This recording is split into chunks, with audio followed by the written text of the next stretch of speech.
প্রিয় ছাত্রছাত্রী, কেমন আছো তোমরা? আশা করি সবাই ভালো আছো। তোমরা যারা দ্বাদশ শ্রেণীতে পড়ো, তোমাদের জন্য আজ আমি প্রভাত কুমার মুখোপাধ্যায়ের লেখা আদরিণী গল্পের দ্বিতীয় পর্বটি আলোচনা করব। দেখো, আদরিণী গল্পটি একটি হৃদয়স্পর্শী গল্প। একটা মূক প্রাণী এবং মানুষের মধ্যেকার যে গভীর ভালোবাসা, মমত্ব বোধ ও করুণ পরিণতির এক অনন্য দলিল বলতে পারো তোমরা। গল্পটির কেন্দ্রীয় চরিত্র একটি হাতি, যার নাম হচ্ছে আদরিণী। জয়রামবাবু পেশায় মোক্তার, কুঞ্জবিহারী একজন জুনিয়র উকিল এবং নগেনবাবু হলেন একজন ডাক্তার। আর মহারাজের নাম কি? মহারাজ হলেন নরেশচন্দ্র রায়চৌধুরী। কুঞ্জবিহারী এবং নগেন ডাক্তার জয়রামবাবুকে প্রস্তাব দিয়েছিলেন, তিনি যদি মহারাজের কাছ থেকে একটা হাতি আনিয়ে নেন, তাহলে দিব্যি হাতির পিঠে চেপে আরামে তিনজন বিয়ে বাড়িতে যাবেন। জয়রামবাবু নিশ্চিত ছিলেন যে মহারাজ তার জন্য হাতি পাঠাবেন, কিন্তু সম্পূর্ণ অপ্রত্যাশিতভাবে মহারাজ জয়রামবাবুর প্রস্তাবকে প্রত্যাখ্যান করে। মহারাজের প্রত্যাখ্যান জয়রামবাবুকে ক্রুদ্ধ করে তোলে এবং তিনি নিজেই জেদ করে বসেন যে তিনি নিজেই একটা হাতি কিনবেন এবং সেই হাতির পিঠে চেপে তবেই বিয়ে বাড়িতে যাবেন। এবার তোমরা তোমাদের পাঠ্য বইটা সামনে খুলে রাখো, আমি সরাসরি গল্পের মধ্যে চলে যাচ্ছি। তৃতীয় এবং চতুর্থ পরিচ্ছেদ নিয়ে আমি দ্বিতীয় পর্বটি আলোচনা করব। শহর হইতে 2-3 ক্রোশের মধ্যে 2-3 জমিদারের হস্তি ছিল।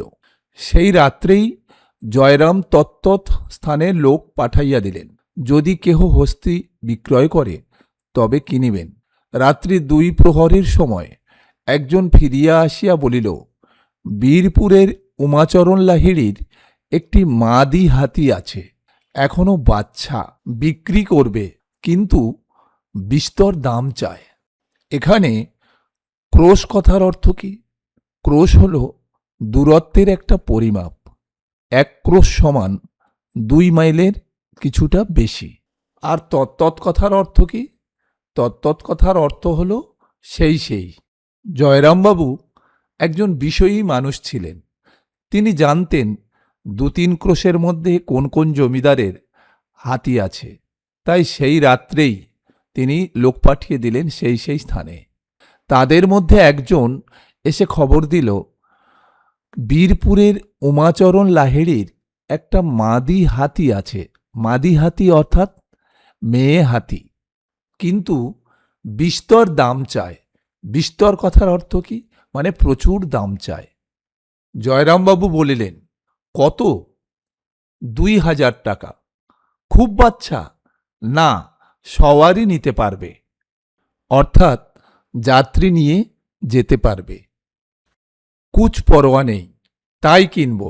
এখনই তুমি যাও, কাল সকালেই যেন হাতি আসে। লাহিড়ি মশাইকে আমার নমস্কার জানিয়ে বলো, হাতির সঙ্গে যেন কোনো বিশ্বাসী কর্মচারী পাঠিয়ে দেন, হাতি দিয়ে টাকা নিয়ে যাবে। এখান থেকে যে প্রশ্নগুলো আসতে পারে, যেমন জয়রামবাবু হাতিটি কার কাছ থেকে কিনেছিলেন, কত টাকায় কিনেছিলেন। পরদিন বেলা 7টার সময় হস্তিনী আসিল, তাহার নাম আদরিণী। লাহিড়ি মহাশয়ের কর্মচারী রীতিমতো স্ট্যাম্প কাগজে রসিদ লিখিয়া দিয়া 2000 টাকা লইয়া প্রস্থান করিল। দেখো, জয়রামবাবু জেদ করে হাতি কিনেই ফেললেন। তার কি নাম রাখা হলো? আদরিণী। বাড়িতে হাতি আসিবা মাত্র পাড়ার তাবৎ বালক বালিকা আসিয়া বৈঠকখানার উঠোনে ভিড় করিয়া দাঁড়াইল। 2-1 জন অশিষ্ট বালক সুর করিয়া বলিতে লাগিল, হাতি তোর গোদা পায়ে নাতি। বাড়ির বালকেরা ইহাতে অত্যন্ত ক্রুদ্ধ হইয়া উঠিল এবং অপমান করিয়া তাহাদিগকে বহিষ্কৃত করিয়া দিল। অশিষ্ট বালক অর্থাৎ অভদ্র বালক। দেখো, বাড়িতে যখন নতুন হাতি এসছে, তখন পাড়ার ছেলেরা তারা দেখার জন্য ভিড় করেছে, কিন্তু তাদের 2-1 জন যারা অভদ্র বালক, তারা কি বলছে? হাতি তোর গোদা পায়ে নাতি। আর এই কথা শুনে জয়রামবাবুর বাড়িতে যে বালক বালিকারা ছিল তারা অত্যন্ত রেগে গেল এবং তারা কি করল? অপমান করে এই সমস্ত অভদ্র বালকদের তাড়িয়ে দিল। এরপর কি? হস্তিনী গিয়া অন্তঃপুর দ্বারের নিকট দাঁড়াইল। মুখুজ্জে মহাশয় বিপত্নিক, তাহার জ্যেষ্ঠা পুত্রবধূ একটি ঘটিতে জল লইয়া সভয় পদক্ষেপে বাহির হইয়া আসিলেন। হস্তিনী গিয়া অন্তঃপুর দ্বারের নিকট দাঁড়াইল। অন্তঃপুর দ্বার কথার অর্থ কি? ভিতরের ঘরের দরজা। মুখুজ্জে মহাশয় বিপত্নিক, বিপত্নিক কথার অর্থটা কি? যার স্ত্রী মারা গিয়েছেন। জয়রামবাবুর স্ত্রী নেই, কিন্তু হাতিকে তো বরণ করে ঘরে তুলতে হবে, তাই তার জ্যেষ্ঠা পুত্রবধূ অর্থাৎ বড় ছেলের বউ বের হয়ে এলেন। এসে কি করলেন? কম্পিত হস্তে তাহার পদচতুষ্ঠে সেই জল একটু একটু ঢালিয়া দিলেন। পদচতুষ্ঠে কথার অর্থ কি? চারটি পায়ে। জয়রামবাবুর বড় বৌমা কি করলেন? ঘটিতে করে জল এনে হাতির চারটি পায়ে একটু একটু জল ঢেলে দিলেন। এরপর কি? মাহুতের ইঙ্গিতানুসারে আদরিণী তখন জানু পাতিয়া বসিল। বড়বধূ তৈল ও সিন্দুরে তাহার ললাট রাঙা করিয়া দিলেন। ঘন ঘন শঙ্খধ্বনি হইতে লাগিল। আবার দাঁড়াইয়া উঠিলে একটা ধামায় ভরিয়া আলো চাল, কলা ও অন্যান্য মাঙ্গল্য দ্রব্য তাহার সম্মুখে রক্ষিত হইল। সুঁড় দিয়া তুলিয়া তুলিয়া কতক সে খাইল, অধিকাংশ ছিটাইয়া দিল। এইরূপে বরণ সম্পন্ন হইলে রাজহস্তির জন্য সংগৃহীত সেই কদলী কাণ্ড ও বৃক্ষ শাখা আদরিণী ভোজন করিতে লাগিল। এখানে কতগুলো শব্দের অর্থ বলে দেওয়া দরকার। যেমন মাহুত কথার অর্থ কি? হাতির পরিচালক। জানু পাতিয়া অর্থাৎ হাঁটু গাড়িয়া। ললাট কথার অর্থ হচ্ছে কপাল। রঞ্জিত মানে রাঙানো হলো। ধামা, ধামা অর্থাৎ বেতের ঝুড়ি বিশেষ। আলো চাল অর্থাৎ আতপ চাল। আর মাঙ্গল্য দ্রব্য মানে কোনো মঙ্গল কামনায় যে জিনিসগুলো ব্যবহার করা হয় সেটাই হচ্ছে মাঙ্গল্য দ্রব্য। আর কদলীকাণ্ড কথার অর্থ কি? অর্থাৎ কলা গাছের গোড়া। দেখো, জয়রামবাবুর বড় বৌমা তিনি হস্তিনীর পায়ে জল দিলেন, তারপরে তেল, সিঁদুর ইত্যাদি মঙ্গল দ্রব্যে তাহার ললাটকে রঞ্জিত করে দিলেন। এইভাবে মহা ধুমধাম করে শঙ্খধ্বনি করে আদরিণীকে বরণ করে নেওয়া হলো। এখানেও কিছু প্রশ্ন আছে, যেমন আদরিণীকে কে বরণ করলেন, আদরিণীকে কি দিয়ে বরণ করলেন, আদরিণীকে কি খেতে দেয়া হলো ইত্যাদি। এরপর কি? নিমন্ত্রণ রক্ষা করিয়া পীরগঞ্জ হইতে ফিরিবার পরদিন বিকালেই মহারাজ নরেশচন্দ্রের সহিত মুখোপাধ্যায় মহাশয় সাক্ষাৎ করিতে গেলেন। বলা বাহুল্য, হস্তিপৃষ্ঠে আরোহণ করিয়াই গেলেন। স্বাভাবিক, মহারাজের অপমানের জবাব তো দিতেই হবে, তাই না? তাই তিনি কি করলেন? বিয়েবাড়ি থেকে ফিরে এসে হাতির পিঠে চেপে তিনি মহারাজের সাথে দেখা করতে গেলেন। মহারাজের দ্বিতল বৈঠকখানার নিম্নে বিস্তৃত প্রাঙ্গণ। প্রাঙ্গণের অপর প্রান্তে হস্তি প্রবেশের সিংহদ্বার। বৈঠকখানায় বসিয়া সমস্ত প্রাঙ্গণ ও সিংহদ্বারের বাহিরের ও অনেক দূর অবধি মহারাজের দৃষ্টিগোচর হইয়া থাকে। প্রাঙ্গণ কথার অর্থ কি? অর্থাৎ গৃহের সামনে অনেকখানি খোলা জায়গা, আমরা যাকে উঠোন বলতে পারি। আর সিংহদ্বার অর্থাৎ মূল প্রবেশদ্বার। দেখো, মহারাজের বৈঠকখানা হচ্ছে দোতলা এবং তার সামনে অনেকখানি খোলা জায়গা এবং তারপরেই হাতি প্রবেশের সিংহদ্বার এবং সেই দরজা দিয়ে অনেক দূর পর্যন্ত দেখা যায়। রাজ সমীপে উপনীত হইলে মুখোপাধ্যায় মহাশয় তাহাকে আশীর্বাদ করিয়া আসন গ্রহণ করিলেন। মকদ্দমা ও বিষয় সংক্রান্ত দুই চারি কথার পর মহারাজ জিজ্ঞাসা করিলেন, মুখুজ্জে মশায়, ও হাতিটি কার? মুখুজ্জে মহাশয় বিনীতভাবে বলিলেন, আগে হুজুর বাহাদুরেরই হাতি। মহারাজ বিস্মিত হইয়া বলিলেন, আমার হাতি? কই, ও হাতি তো কোনোদিন আমি দেখিনি। কোথা থেকে এলো? আগে বীরপুরের উমাচরণ লাহিড়ীর কাছ থেকে কিনেছি। অধিকতর বিস্মিত হইয়া রাজা বলিলেন, আপনি কিনেছেন? আগে হ্যাঁ। তবে বললেন, আমার হাতি? আসলে মহারাজের সাথে সাক্ষাৎ করতে যাওয়ার উদ্দেশ্য কী ছিল জয়রামবাবুর? তিনি যে হাতি কিনেছেন সেইটা মহারাজকে দেখিয়ে আসা, এবং মহারাজ তাকে হাতি না দিলে তার অন্তরে যে ক্ষত তৈরি হয়েছিল, যে যন্ত্রণা হচ্ছিল, সেই যন্ত্রণার কিছুটা উপশম করা। এরপর কি বিনয় কিংবা শ্লেষসূচক ঠিক বোঝা গেল না। একটু মৃদু হাস্য করিয়া জয়রাম বলিলেন, যখন হুজুর বাহাদুরের দ্বারাই প্রতিপালন হচ্ছি, আমি যখন আপনার, তখন ও হাতি আপনার বই আর কার? বিনয় করে বললেন নাকি বিদ্রূপ করে বললেন কিছুই বোঝা গেল না, কিন্তু তিনি বললেন, হুজুর বাহাদুরের দ্বারাই যখন প্রতিপালিত হচ্ছি, তখন ও হাতি আপনার নয় তো কার? সন্ধ্যার পর গৃহে ফিরিয়া বৈঠকখানায় বসিয়া সমবেত বন্ধুমণ্ডলীর নিকট মুখোপাধ্যায় এই কাহিনী সবিস্তারে বিবৃত করিলেন। হৃদয় হইতে সমস্ত ক্ষোভ ও লজ্জা আজ তাহার মুছিয়া গেল। কয়েকদিন পরে আজ তাহার সুনিদ্রা হইল। দেখো, যে মানুষটি 5 টাকা জরিমানা মকুব করতে হাইকোর্টে 1700 টাকা খরচা করতে পারেন, তিনি মহারাজের করা অপমান কেন সহ্য করবেন? তিনি হাতি কিনলেন, মহারাজকে দেখালেন, বন্ধুবান্ধবদের কাছে বললেন, আর তবেই তিনি শান্তি পেলেন। এরপর চতুর্থ পরিচ্ছেদে আমরা কি দেখব? উল্লিখিত ঘটনার পর সুদীর্ঘ 5টি বৎসর অতীত হইয়াছে। এই 5 বৎসরে মোক্তার মহাশয়ের অবস্থার অনেক পরিবর্তন হইয়াছে।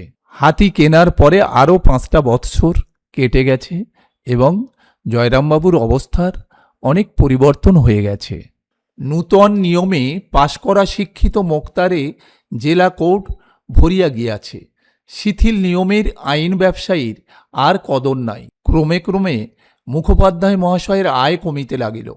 পূর্বে যত উপার্জন করিতেন, এখন তাহার অর্ধেক হয় কিনা সন্দেহ। অথচ ব্যয় প্রতি বৎসর বর্ধিত হইতেছে। তাহার 3টি পুত্র, প্রথম 2টি মূর্খ, বংশবৃদ্ধি ছাড়া আর কোনো কর্ম করিবার যোগ্য নহে। কনিষ্ঠ পুত্রটি কলিকাতায় পড়িতেছে, সেটি যদি কালক্রমে মানুষ হয়, এই মাত্র ভরসা। দেখো মানুষের ভাগ্যের চাকা কেমন ঘুরে যায়। এক সময় জয়রামবাবু ছিলেন ওই জেলার দাপুটে একজন মোক্তার, কিন্তু বর্তমানে তার অবস্থা আরও অবনতি হয়ে যাচ্ছে। কেননা কোর্ট ভরে গিয়েছে নূতন নিয়মে পাশ করা শিক্ষিত মোক্তারে।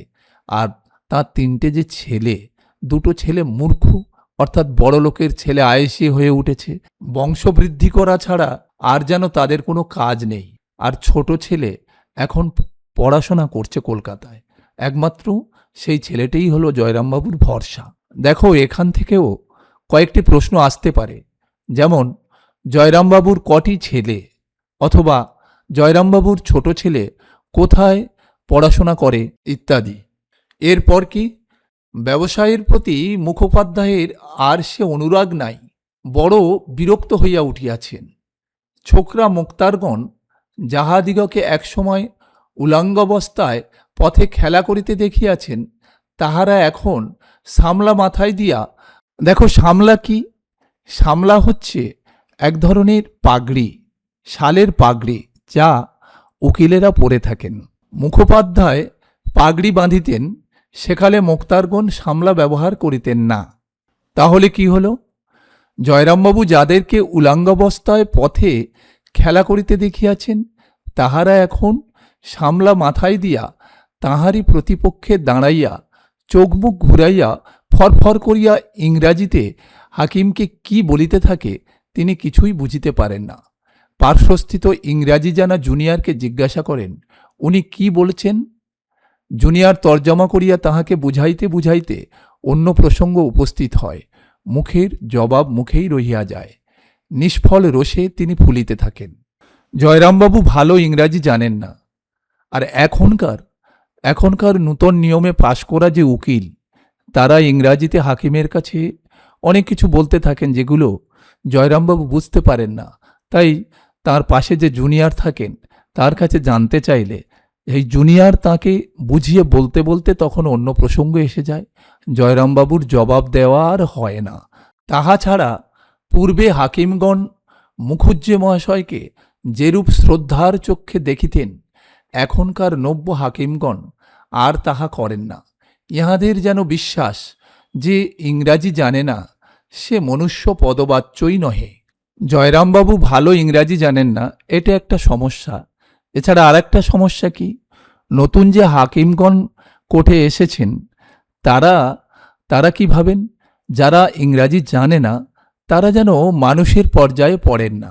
এই সকল কারণে স্থির করিয়াছেন কর্ম হইতে এখন অবসর গ্রহণ করাই শ্রেয়। তিনি যাহা সঞ্চয় করিয়াছেন তাহার সুদ হইতে কোনো ক্রমে সংসার যাত্রা নির্বাহ করিবেন। প্রায় 60 বৎসর বয়স হইল, চিরকালই কি খাটিবেন? বিশ্রামের সময় কি হয় নাই? বড় ছেলেটি যদি মানুষ হইত, 2 টাকা যদি রোজগার করিতে পারিত, তাহা হইলে এতদিন কোন কালে মুখোপাধ্যায় মহাশয় অবসর লইতেন, বাড়িতে বসিয়া হরিনাম করিতেন। কিন্তু আর বেশি দিন চলে না। তথাপি আজি কালি করিয়া আরও 1 বৎসর কাটিল। দেখো কতগুলো সমস্যা জয়রামবাবুর কাছে এসে দেখা দিয়েছে। একদিকে নূতন ইংরাজি জানা নূতন উকিল, অন্যদিকে নূতন হাকিম, আবার তার বয়স। স্বাভাবিক, বয়স হলেই একটু তর্ক বিতর্কের বা কাজ করার গতি একটু কমে যায়। তাই তিনি অবসর নিতে চান, কিন্তু নিতেই পারছেন না। কারণ কি? তার বড় ছেলে রোজগার করেন না। বড় ছেলে যদি রোজগার করত তাহলে তিনি কবেই অবসর নিতেন, বাড়িতে বসে হরিনাম গাইতেন। তাই অবসর নেব নেব করে আরও 1টা বৎসর কেটে গেল। এই সময় দায়রায় একটি খুনি মকদ্দমা উপস্থিত হইল। সেই মকদ্দমার আসামি জয়রাম মুখোপাধ্যায়কে নিজ মোক্তার নিযুক্ত করিল। একজন নূতন ইংরাজ জজ আসিয়াছেন, তাহারই এজলাসে বিচার। 3 দিন যাবৎ মকদ্দমা চলিল।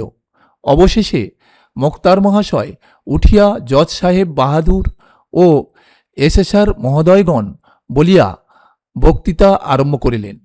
বক্তৃতা শেষে এসেসারগণ মুখোপাধ্যায়ের মক্কেলকে নির্দোষ সাব্যস্ত করিলেন। জজ সাহেবও তাঁদের অভিমত স্বীকার করিয়া আসামিকে অব্যাহতি দিলেন। এখানে দায়রা কথার অর্থ কি? দায়রা কথার অর্থ হল ফৌজদারি আদালত। আর এসেসার কথার অর্থ কি? পরামর্শদাতা। তাহলে কি হলো? একজন খুনি আসামি ফৌজদারি আদালতে জয়রামবাবুকে মোক্তার নিযুক্ত করেছিলেন। জয়রামবাবু এমন সুন্দর করে সেই মকদ্দমাটা চালিয়েছিলেন, অবশেষে জজ সাহেব খুনি আসামিকে অব্যাহতি দিতে বাধ্য হয়েছিলেন। এরপর কি? জজ সাহেবকে সেলাম করিয়া মোক্তার মহাশয় নিজ কাগজপত্র বাঁধিতেছেন, এমন সময় জজ সাহেব পেশকারকে জিজ্ঞাসা করিলেন, এ উকিলটির নাম কি? পেশকার বলিল, উহার নাম জয়রাম মুখার্জি, উনি উকিল নহেন, মোক্তার। প্রসন্ন হাস্যের সহিত জজ সাহেব জয়রামের প্রতি চাহিয়া বলিলেন, আপনি মোক্তার? জয়রাম বলিলেন, হ্যাঁ হুজুর, আমি আপনার তাবেদার। জজ সাহেব পূর্ববৎ বলিলেন, আপনি মোক্তার? আমি মনে করিয়াছিলাম আপনি উকিল। যেরূপ দক্ষতার সহিত আপনি মকদ্দমা চালাইয়াছেন, আমি ভাবিয়াছিলাম আপনি এখানকার একজন ভালো উকিল। দেখো, এখানে কয়েকটি শব্দের অর্থ বলা দরকার। যেমন পেশকার কথার অর্থ কি? বিচারকের সামনে যে কর্মচারী কাগজপত্র তুলে ধরে এবং সেগুলি সংরক্ষণ করে তাদেরকে পেশকার বলে। প্রসন্ন হাস্য অর্থাৎ সন্তুষ্টির হাসি। আর তাঁবেদার কথার অর্থ কি? সেবক। পূর্ববৎ অর্থাৎ আগের মতো। যাই হোক, এখানে আমরা কি দেখলাম? জয়রামবাবুর মামলা চালানোর দক্ষতা দেখে বিচারক নিজেই খুশি হয়েছেন এবং তাঁকে অনেক প্রশংসা করেছেন। এই কথাগুলি শুনিয়া মুখোপাধ্যায়ের সেই ডাগর চক্ষু 2টি জলে পূর্ণ হইয়া গেল। হাত 2টি জোড় করিয়া কম্পিত কণ্ঠে বলিলেন, না হুজুর, আমি উকিল নহি, আমি একজন মোক্তার মাত্র, তাও সেকালের শিথিল নিয়মের একজন মূর্খ মোক্তার। ইংরাজি জানি না হুজুর। আপনি আজ আমার যে প্রশংসা করিলেন, আমি জীবনের শেষ দিন অবধি তাহা ভুলিতে পারিব না। এই বুড়ো ব্রাহ্মণ আশীর্বাদ করিতেছে হুজুর হাইকোর্টের জজ হউন। বলিয়া ঝুঁকিয়া সেলাম করিয়া মোক্তার মহাশয় এজলাস হইতে বাহির হইয়া আসিলেন।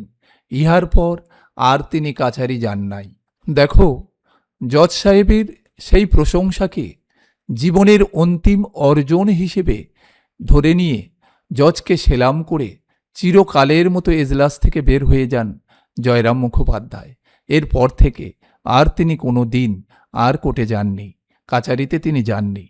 দেখো, এখান থেকে কিছু প্রশ্ন আসতে পারে, যেমন সে মনুষ্য পদবাচ্যই নয়, এখানে কার কথা বলা হয়েছে? বা জয়রাম মুখোপাধ্যায় কোন বয়সে অবসরের কথা ভেবেছিলেন? বড় ছেলে উপার্জন করলে জয়রামবাবু কি করতেন? অথবা জয়রাম মুখোপাধ্যায়ের শেষ মকদ্দমাটি কিসের ছিল? ইত্যাদি। আলোচনাটা আজকের মতো এখানেই শেষ করলাম। তোমাদের কেমন লাগলো তোমরা অবশ্যই কমেন্ট করে জানাবে। আর নতুন নতুন ভিডিও পেতে তোমরা আমার চ্যানেলটাকে সাবস্ক্রাইব করে রেখো। সবাই ভালো থেকো। সামনে পরীক্ষা, মন দিয়ে পড়াশোনা করো। জীবনে এগিয়ে যেতে হবে, এইটুকু আমার প্রার্থনা।